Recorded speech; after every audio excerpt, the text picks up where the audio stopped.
Yeah,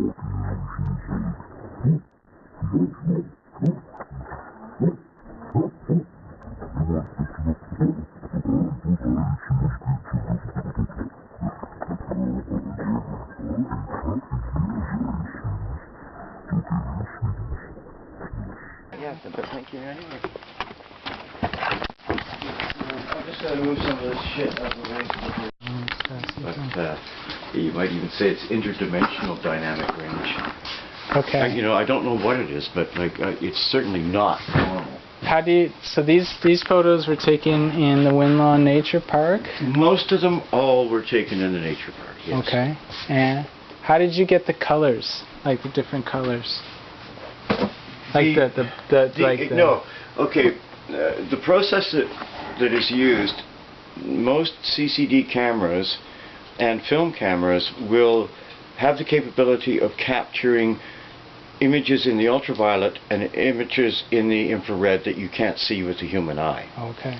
And so what this program does, and the processing does, is it takes the things you cannot see with your naked eye, right, and it literally bends them down like light going through a prism. It bends them down to the closest available visible wave band. Okay. Right? So the images, the shapes that are in that hidden area that you can't see with your eye, right, now appear, right, in those reds and blue areas.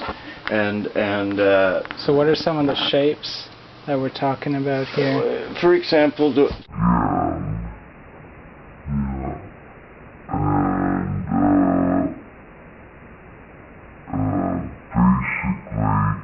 and the ghoulie monster down in the bottom.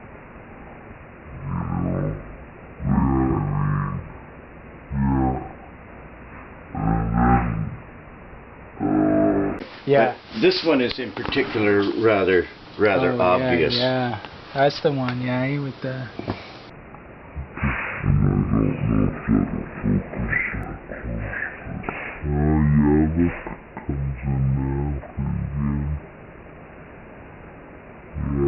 But there's no Photoshop done on any of these. No Photoshop. Yeah. There's nothing added or taken away. Right. And like things like this, for example, this one I call Winter Boredom. Mm-hmm. And if you look in here, every single one of these faces that shows up is just incredibly bored.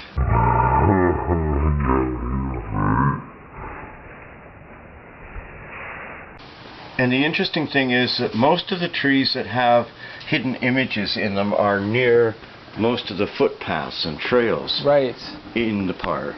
And this one is on a corner in the path, and this is the first time that I've ever had like a spirit photo give me the finger. You know, and I call this one the Lady in Black because there she is there. There's another woman in here wearing bra and panties, and she's being held by the ankle. You can actually see a hand with 4 fingers and a thumb belonging to this little ghoulie guy, and this woman seems to be giving shit. And when you zoom in on that one, you can actually see the seam in her dress. Right. You know, like it's just really incredible what you can see in them. When you do it.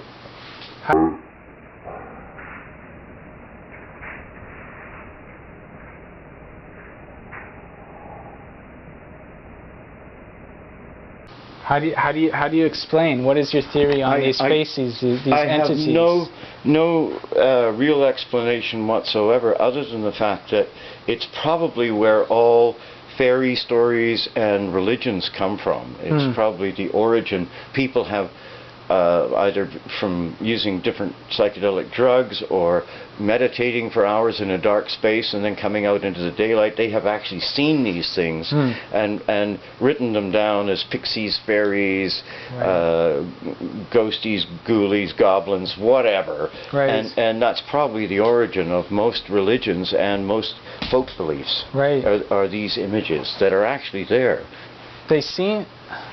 Would you call them energies? Would you call them spirits? Like this one is like such a human face to me. Like it is. You know, and that. And other ones like this is definitely not a human face. No. And like some of these other ones that show up are not human faces at all. I mean, there's everything from moose to reptiles up in this area of this one when you really sit there and look at it. and some of them you only get fractions, particles of animals, like part of a hoof or part of a leg or something like that. It just really doesn't seem to make sense at all. No, I wonder why these energies or these spirits or whatever you call them would come and trap themselves, or are they trapped? No, they're not. They're moving. I proved that. They are moving. They are moving. And it seems that they are moving very slowly, but it seems that as the stump decays and rots, as the tree dies and breaks down naturally, they seem to look for another place to move on. They seem to be closer to the surface. They're more easily seen on something that is breaking down rather than something that's still very alive. Still alive. Right. And like this is in the process of decomposition, and you could sit here for 20 minutes and still be finding new things. Right. Huh. And the closer they are to humans on the footpaths, I wonder what that means. I don't know what that means, but it's just something that I have noticed to be not coincidental. Like why is it here? But you go 20 feet into the bush over there, and you can spend days and days, and I have spent days and days looking and not find them anywhere.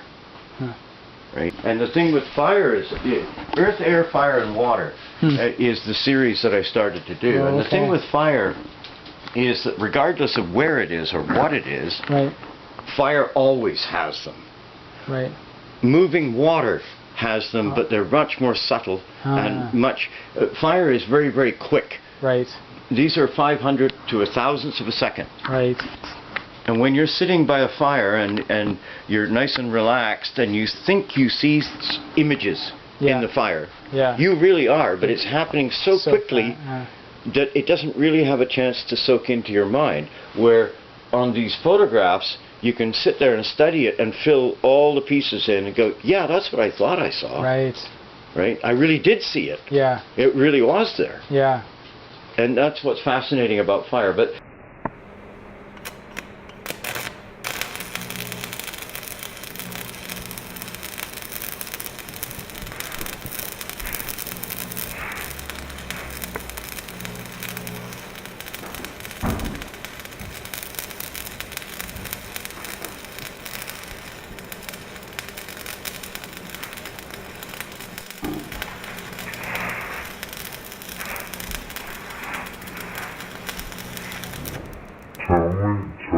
and like I say, those are very quick. The next down the line is moving water. And depending upon the speed of the water, like you can see all kinds of things forming in the froth in here and in the rocks in here particularly. And it seems that the rocks that are exposed to moving water kind of pick up some of the energy from the water moving, and that's why they're glowing like that. They're actually getting rock energy from the water. They're building it and storing it. They're being worn down by it as well. They're being changed by it. And basically on some things, where the hell is that one with the waterfall? On some things where you have moving water, it'll actually carve physical faces, which is what those are. Those are cut. This one in particular came out of Lemon Creek. And that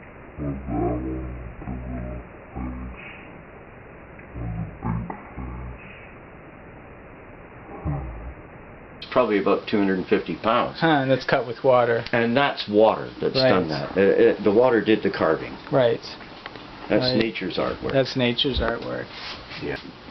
Not being superstitious, but I went down there and I said, look, I'm not going to use your photo for advertising or for any purpose other than to show people that what's here. And I gave a pinch of tobacco, which is the native custom for doing such, just as precautionary. What the hell? There's nothing to lose. And I came back and it printed beautifully. and they've all been printing since then. And I treat them, because I don't know what they are, I treat them with respect. You have to. I just think it's the respect due to them. And until I know exactly what they are, it's a lot of respect. Because I have no idea what effect, if any, they have on my reality in in this time dimension space, Mm-hmm. right? They Mm-hmm. may have some effect. They may be totally benign, Yeah. right? Yeah. You just don't know at this point. And at this point, it doesn't hurt to be respectful and careful. I wonder what these beings are trying to say, if anything. Or are they just existing? I don't know. Or if if they know, they must know that you can see them, and I wonder if they can try and communicate with you to some extent. Yes. That once they let you see them, Mm-hmm. and you start seeing them, you can never stop. Right. Because you're permanently changed. Right. Right? Mm-hmm. And I just feel it's my job to make sure, if I can, to make as many people as possible see them, right. be aware of them, mm-hmm. not necessarily understand them, but mm-hmm. be curious enough to know that this does exist in my time and space. What it means I don't know, mm-hmm. but there's much more that exists in my time and space, right. and that I should be curious of and actually actively investigate to find out. Right. And by doing so, lead a fuller, richer life, mm-hmm. and be of more use mm-hmm. and more respectful to this planet that we live on, which is a huge living thing. A living organism, yeah. Right? Yeah. And we're totally dependent upon it. Yeah. And we're destroying it at an incredibly fast rate. Mm-hmm. And our grandchildren and their children, they are not going to have very many choices. Yeah. Because it's getting to the point, I believe, of no return. Mm-hmm. And unless we discover either from extraterrestrial sources or from within ourselves, mm-hmm. We must discover some huge manner of tapping into power mm-hmm. on like a cosmic level, mm-hmm. free energy if you wish, unlimited, mm-hmm. to reverse the damage that we've already done before it's too late and it will just end. Right. Yeah. But other philosophers have said that we're into the layer of fifth ascension and the fifth mm-hmm. level. Mm-hmm. We are going to skip the fourth and go mm-hmm. directly to the fifth, and that is a consciousness or level of awareness where we exist as energy, right, and still have our consciousness. Hmm. And eventually, if we go back to the cosmic source, our knowledge just becomes part of the cosmic bank, and mm-hmm. I don't think we retain. I get into arguments with other spiritual people as to whether or not you retain your individuality and personality when they all agree that's where it's going. Right. And time is irrelevant. Time's an invention of man, so it could be tomorrow, it could be in the next 1,000 years. But the way things are going now, it looks like December 21st or 22nd 2012 is, no, this year. 2011. 2011. Hmm. Because we are approaching the center of the cosmos, right. of our cosmos, that happens once every 26,000 years. Hmm. And every time it has, there's been a major turnover on the Earth. There's been major things happen. And that is written in stone. I mean, they can read the rocks, the electromagnetic flux in the rocks. They know that the Earth's polarity, magnetic polarity, has switched every 26,000 years. They know that the Earth is actually... But I think that's what's happening, and it's getting to the point where